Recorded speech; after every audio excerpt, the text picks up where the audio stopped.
राजा जी। कमर ढके साड़ी के ठीक करिए राजा जी। नजरिया से दिलवा के चुरा लेनी हो ए सजनवा, धीरे धीरे प्यार बढ़ा दी हो। क्लिक करिए राजा जी, दिलवा पे राज करिए। साड़ी के पल्लू जरा ठीक करिए। हमारे नाजुक कमरिया पे ध्यान धरिए। प्यार वाला एहसास आज भर दीजिए।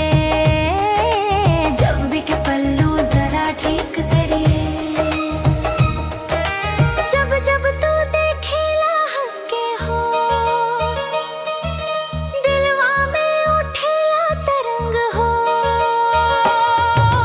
लाल लाल लिपस्टिक, गाल गुलाबी, तोहरे खातिर सजनी बनली नवाबी। क्लिक करिए राजा जी, दिलवा पे राज करिए। साड़ी के पल्लू जरा ठीक करिए।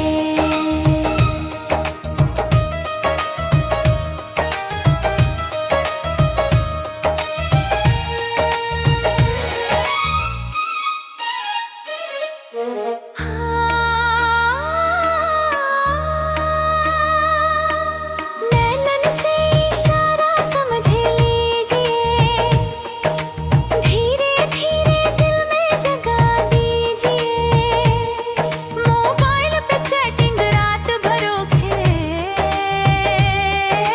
तोहरे बिना ना दिलवा चैन पावे। छू के जिया में आग लगा दी, हाँ प्यार की कहानी नया बना दी। हाँ ए राजा जी, थोड़ा मुस्कुराता हमारे दिल के हाल समझादा।